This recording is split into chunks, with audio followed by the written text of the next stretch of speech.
Hi welcome to my channel విజయం వచ్చట్లు. నేనైతే చిన్న వెరైటీ చెప్దామని అందరికీ తెలిసిందే, కానీ నేను ప్రయోగం చేశానండి. చాలా బాగా కుదిరింది. అదేమిటంటే ఒక గ్లాస్ బాస్మతి రైస్ అంటే ఒక గ్లాసు నేను ఇంట్లో అన్నం వండుకునే రైసు కలిపానండి.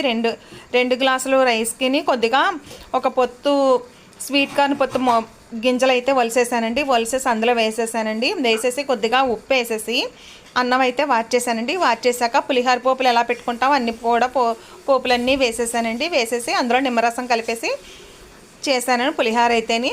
చాలా ఎక్సలెంట్గా వచ్చిందండి. నన్ను నేనే అప్రిషియేట్ తిన్నా వాళ్ళందరూ కూడా బాగుంది అని అన్నారు. నాకు కూడా వంట చేయడం వచ్చేసింది అని అనుకున్నాను. ఫస్ట్ ప్రయోగం చేశాను. ప్రయోగం అయితే మాత్రం సక్సెస్ అయిందండి. ఎందుకంటే నేను ఆఫ్టర్నూన్ ఆపరేషన్ చేయించుకోవాలి కదా, శనగపప్పు అది వేస్తే మళ్ళీ నేను తింటే మళ్ళీ ఏమన్నా కుట్లయి చీమ పడతాయని ఇలా ట్రై చేశానండి. మరిన్ని వీడియోల కోసం నా ఛానల్ సబ్స్క్రైబ్ చేయండి, షేర్ చేయండి, కామెంట్ చేయండి.